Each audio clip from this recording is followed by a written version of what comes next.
Hold on just a sec.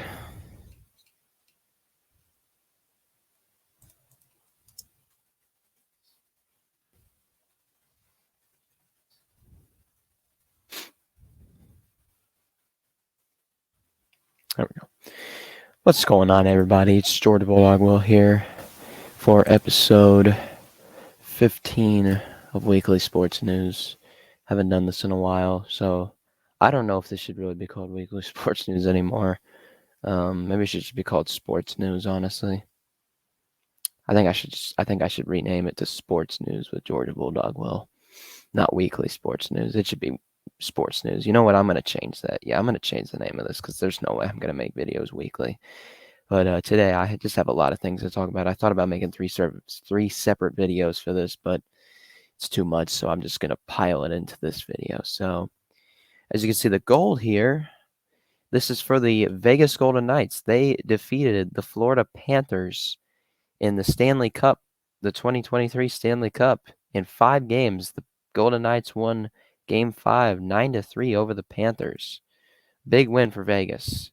Both teams were looking for their first ever Stanley Cup championship, and this is both teams' second appearance in the Stanley Cup. The Panthers last appeared sometime back in the 90s, and now this year. The Golden Knights were in the Stanley Cup in their first season in the NHL in 2018 and this year. So one team was going to win their first ever Stanley Cup, and it was Vegas.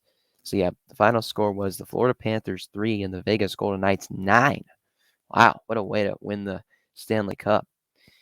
So let's see. Let's go through the scoring summary here. Vegas scored 2 goals in the first. You had Mark Stone scoring an unassisted shorthanded goal. The Nicholas Haig, I guess his name is. Golden Knights fans, if you're in here, correct me if I'm wrong.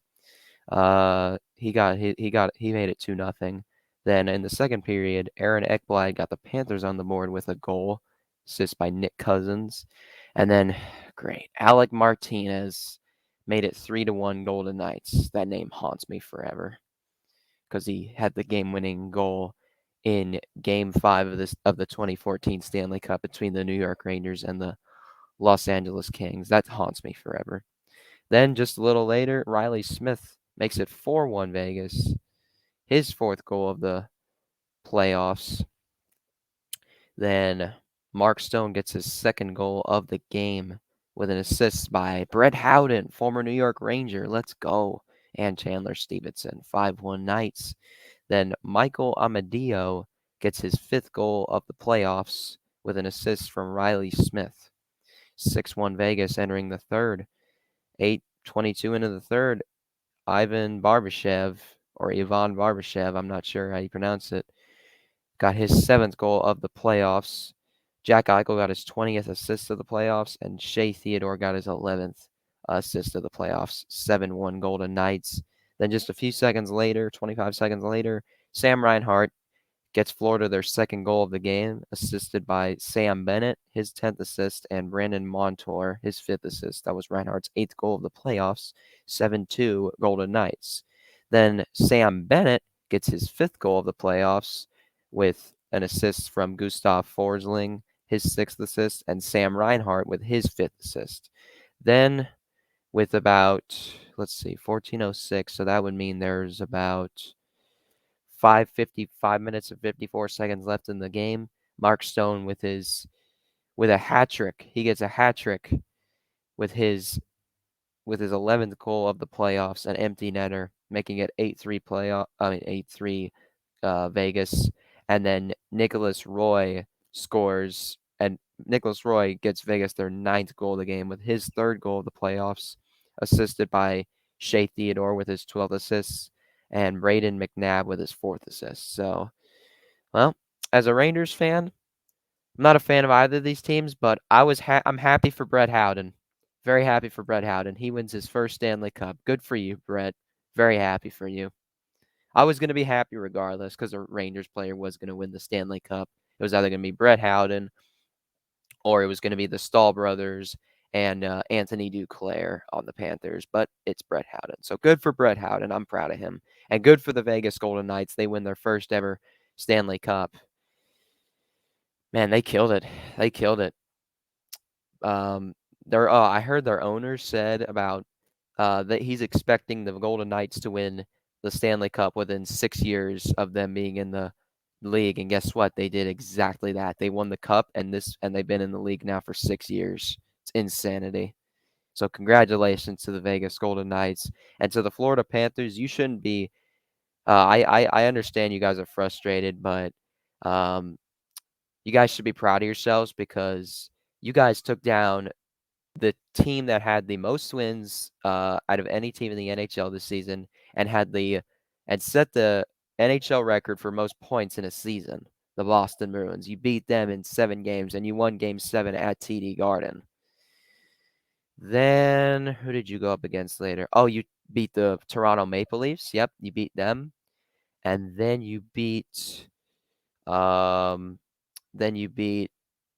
um who'd you beat? Oh, Carolina. You beat Carolina in the you beat Carolina in the conference finals. You swept them, and then you fall to Vegas in the Stanley Cup final. But regardless of that, Florida, you guys were underrated entering the playoffs, and people are saying, "Watch out for the Panthers." Well, yeah, watch out because they killed it. They had a phenomenal playoffs. Someday they'll win the cup. I have a feeling someday Florida is going to end up winning the cup. But congratulations to the Vegas Golden Knights on winning the Stanley Cup. But yeah, that's it for recapping the 2023 Stanley Cup final. Now on to the next topic.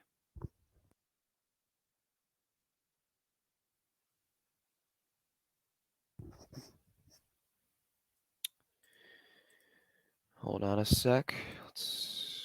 Boom. Boom. Alrighty. So the Georgia Bulldogs have just a few days ago, we just found out the Georgia Bulldogs um, SEC schedule. Um, I'm excited. It right now it looks like it's a pretty tough schedule. Some of our games are tough. We already know some games that are tough this year for Georgia. So looking at Dog Nation here, so Georgia's 2024 schedule for SEC play. We're going to be at Alabama. That's tough. We're going to be at Texas. That's tough. We're going to be at Ole Miss. That's pretty tough, too. We'll be at Kentucky. That's another tough one. Then new cocktail party against Florida and Jacksonville. We play Auburn at home. We play Tennessee at home. And we play Mississippi State at home. So I already know. So some of another team that we're playing in 2024. That would be Clemson. Clemson, you get this. We got to play Clemson, Alabama, and Texas. The only good thing about the Clemson game is that we play them at Mercedes-Benz Stadium in Atlanta. So that's an advantage for Georgia. But you never know. Clemson can come out firing in that game, and they end up, killing it. But I expect Georgia to take care of business in that game. Um,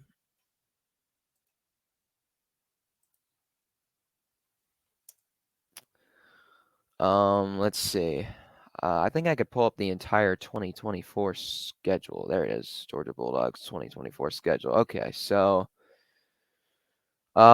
is this all our games? 1, 2, 3, 4, 5, 6, 7, 8, 9, 10, 11, 12. Yeah, that's all our games, excluding the spring game. All right, so we already have some of our games, the dates announced. The dates of some of our games that are announced are the games against Clemson, Tennessee Tech, Florida, UMass, and Georgia Tech.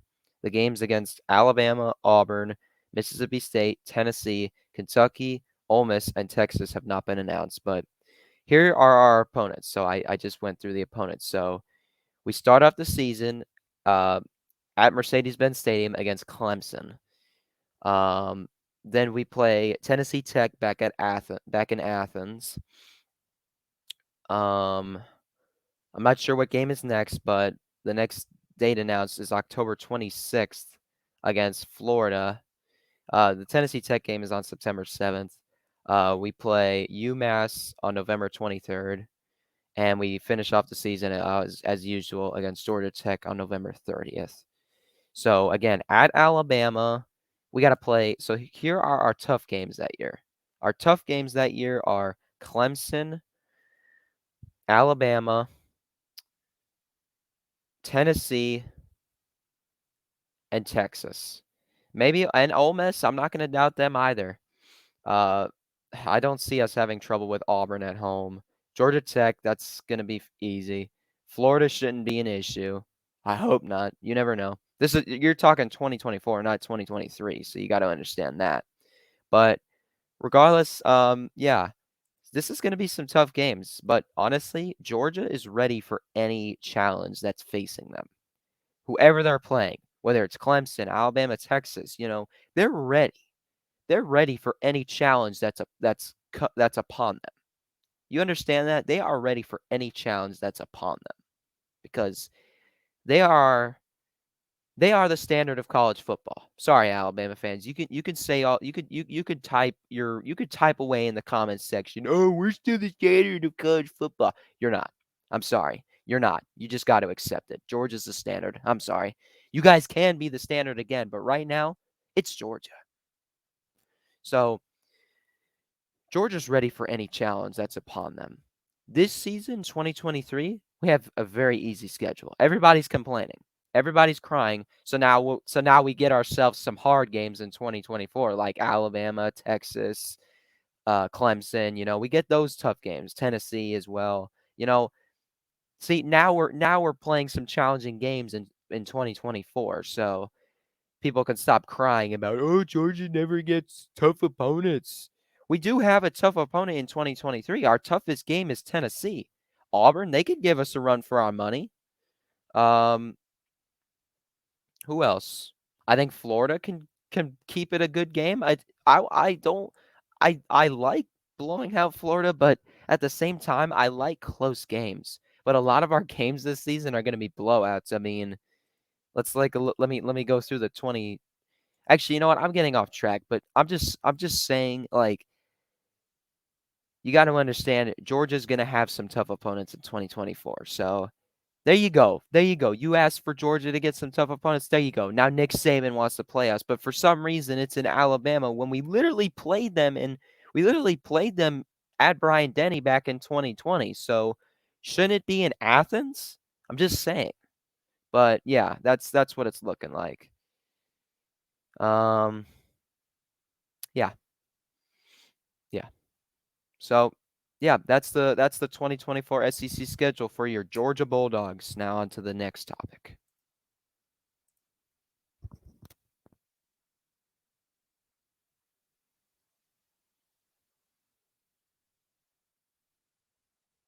Let me change that real quick.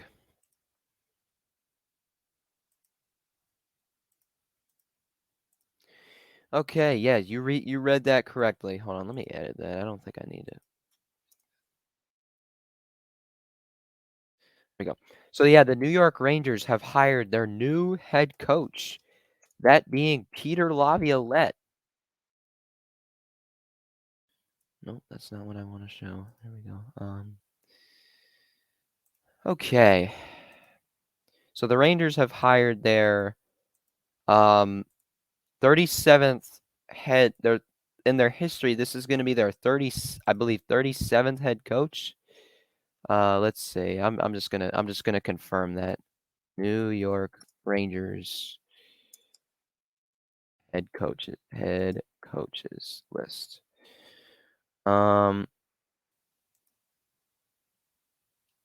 There's been 35. I thought there's been 36.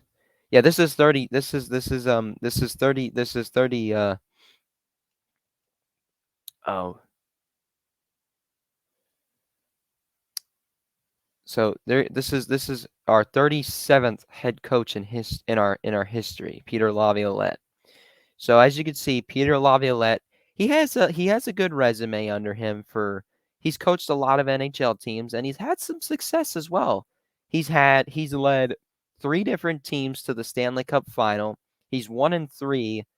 He's won in he's 1-2 in the Stanley Cup final. The only time that he led the Stanley Cup team to a Stanley Cup championship, that was the Carolina Hurricanes in 2006.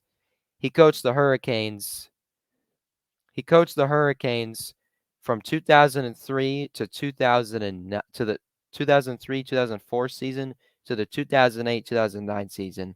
So let's go through his entire career. So, before he coached in the he coached so here's his NHL head coaching career. So he starts off coaching the New York Islanders back in 2001. So he coached 164 games for the Islanders. He had 77 wins, 62 losses, 19 ties. Yes, ties were still around at this time, and 6 overtime losses. It's not too bad for overtime. It's not too bad of a record. I mean, it could be better. His playoff record, 4 wins and 8 losses. Both times he led the Islanders to the playoffs in both years of him being the head coach there, but both times they lost in the conference quarterfinal. So then let me guess. Did the Islanders? Yeah, he was fired. He was fired after only 2 seasons. That was a short leash there. I guess the Islanders just wanted to move.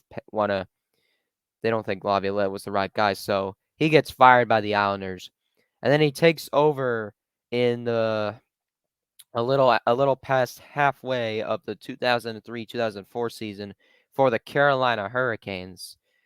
First season, they finished 3rd in the Southeast Division. Yeah, that's when the Atlanta Thrashers were still around, so you had the Southeast Division. But then when the Thrashers left, then the Southeast Division was gone. So he missed the playoffs in his first season. He only had 20 wins, 22 losses, 6 ties, and 4 overtime losses. That was the last season with ties. The 2004-2005 season was canceled. There was a lockout, and then the season ended up getting canceled. So there was never a 2004-2005 season. So then you get to the 2005-2006 season, and the Hurricanes kill it. The Hurricanes have a record of, well, yeah, they had a good record. 52, 22, and 8. They had 112 points, and they finished first in the Southeast Division. They went 16-9 in the playoffs, and they won the Stanley Cup over the Edmonton Oilers, their first Stanley Cup in history. Then the next season, the 2006-2007 season. Now here's a little history. This season, this 2006-2007 season was a really good season for the Atlanta Thrashers, but not for the Carolina Hurricanes. I mean, they finished 3rd in the division. That's still okay, I guess. They went 40, 34, and 8, and they missed the playoffs.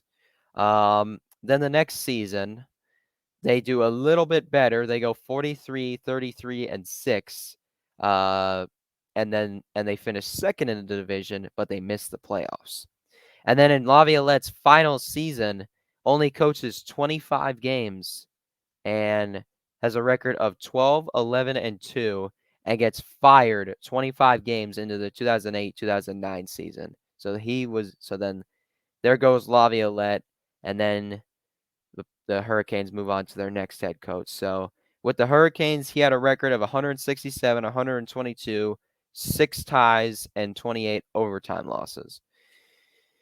Now, after that, through little after midway of the 2009, little after midway of the 2009-10 season, Laviolette gets hired by the Philadelphia Flyers, and he turns this team around. They end up going in 57 games that he coached with them. They went 28, 24, and 5, finished 3rd in the Atlantic Division, and they made it to the playoffs. With a record, they went 14-9 in the playoffs, and they went all the way to the Stanley Cup Finals. And did they lose in 7 games? I think it was 7 games. Let's see, 2010 Stanley Cup Finals. I believe it was in 7 games. Was it 7 games or was it 6? Was it a 7-game series or was it a 6-game series? It was a 7-game series?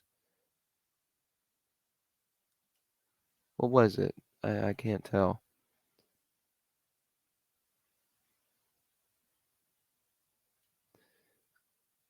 Game 1, Game 2, Game 3, Game 4, Game 5.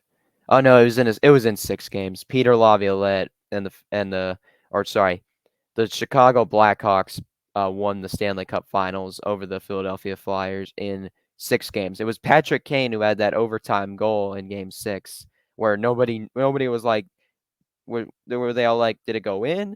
The Blackhawks started celebrating, and then they signaled a goal, and then the Blackhawks went onto the ice and started celebrating because they won the Stanley Cup for the first time in a while. But it was a good job by Peter Laviolette. He did pretty well. He did in his first, it wasn't his first full season, but in his first season with the Flyers, turned the team around and led them to the Stanley Cup Finals. Next season, the Flyers go 47, 23, and 12. They finished first in the division, though, so that's pretty good. They went 4-7 in the playoffs, and they lost in the second round of the playoffs to the Boston Bruins. 2011, 2012, the Flyers go 47, 26, and 9, finishing third in the Atlantic. They went 5-6 in the playoffs, and they lost again in the conference semifinal in the second round, but this time to the New Jersey Devils. And then you know what happened, and then I know what happened with the Devils the next series. Don't remind me. Then the next season, it was the shortened season because of the NHL lockout, but in the 48 games in that season, the Flyers went 23, 22, and 3 with 49 points. They finished fourth in the division, and they missed the playoffs. The next season, Laviolette only coaches 3 games. He doesn't win 1 game, and they fire him 3 games into the season. Gone. He's gone. So he gets fired by the Flyers 3 games into the 2013-14 season. So the Peter Laviolette era ended in Philadelphia.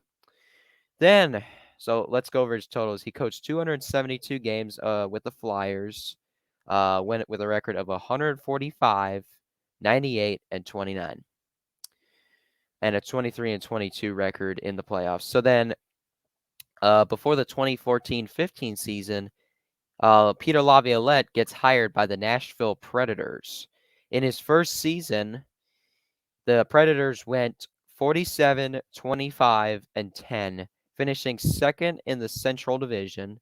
They went 2-4 in the playoffs, and they lost in the first round to the Chicago Blackhawks. The Blackhawks won the Stanley Cup that year. That's crazy. Both times,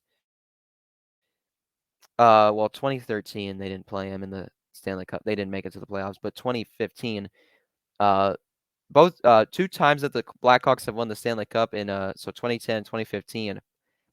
Both of those times they ended up knocking out a team that was coached by Peter Laviolette. First one was the Stanley Cup Final 2010. They beat the Flyers, and the second one was, the Nashville Predators in the first round. Then in the next season, the Predators do a little worse. They do a little worse, going 40, 41, 27, and 14.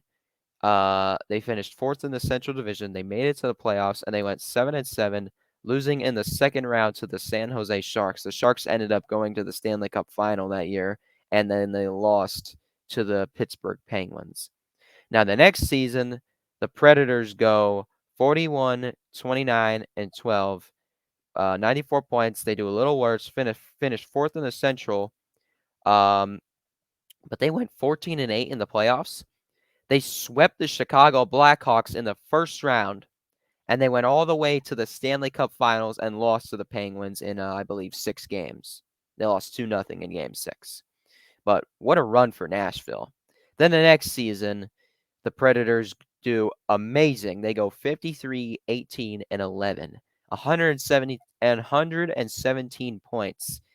They finish first in the Central Division, and they go 7-6 in the playoffs, but they lose to the Winnipeg Jets in the second round. Next season, the Predators go 47, 29, and 6, but they finished first in the Central again, and they went 2-4 in the playoffs, but they lost in the first round to the Dallas Stars. The next season, the COVID season, the season that ended up, being canceled in the end, but they did a little playoffs in Edmonton. But the Predators, they fire Peter Laviolette halfway through the 2019-20 season. He had a record of 19, 15, and 7. And apparently that just wasn't good enough. So the Predators were like, sorry, Peter, we got to move on from you. So with the Predators, he coaches 451 games, 248 wins, 143 losses, and 60 overtime losses. In the playoffs, they went 32 and 29 under Laviolette. And so then he gets hired in the 2020-21 season by the Washington Capitals. This season did not have a full 82 games. It had 56. So in those 56 games, the Capitals went 36, 15, and 5. They had 77 points. They finished second in the East. They didn't have like divisions. I don't know. There was some weird stuff. They finished second in the East. The East Division. Okay. Yeah, the East Division. Okay, that's what it was called. They made it to the playoffs. They went 1-4, and they lost in 5 games in the first round to the Boston Bruins. 2020 next season, full 82 games. The Capitals go 44, 26, and 12, 100 points. They finished 4th in the Metropolitan Division. They made it to the playoffs, but they lose in 6 games to the Florida Panthers in the first round. Then the Panthers, I think, got swept by the Lightning in the second round, which was embarrassing. But then the next season, the most recent season, the 2022-2023 season, full 82 games, the Capitals go 35, 37, and 10, 80 points, finishing 6th in the Metropolitan Division, missing the playoffs. That's the first time the Capitals missed the playoffs in a while. And then they decide to fire him after the season. I believe that's what they did. Let's see. Yeah, they said mutually agreed to part ways. No, I'm putting it by how it really is. They fired him. Okay, they fired him. So with the Capitals, Peter Laviolette goes 220 games he coached. He went 115, 78, and 27, and a 3-8 record in the playoffs. So let's take a look at his total career numbers for his head coaching career. So he's coached 1,430 games. He has 752 wins, 503 losses, 25 ties, and 150 overtime losses. And in the playoffs, he has a 78 and 76 record.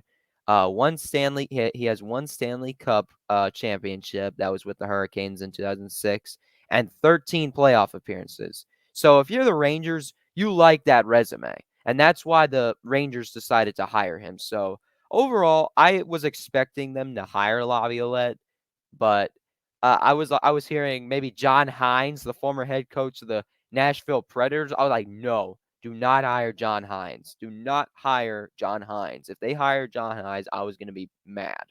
I didn't want him to be hired. I heard Babcock. I was like, no, don't hire Mike Babcock. Babcock might be heading to Columbus. I think he's heading to Columbus. And then I heard maybe Daryl Sutter. I was like, that might be interesting. What else did I hear? There was a few candidates that were hired, like Spencer Carberry. He got hired by the Capitals because the Capitals fired Laviolette.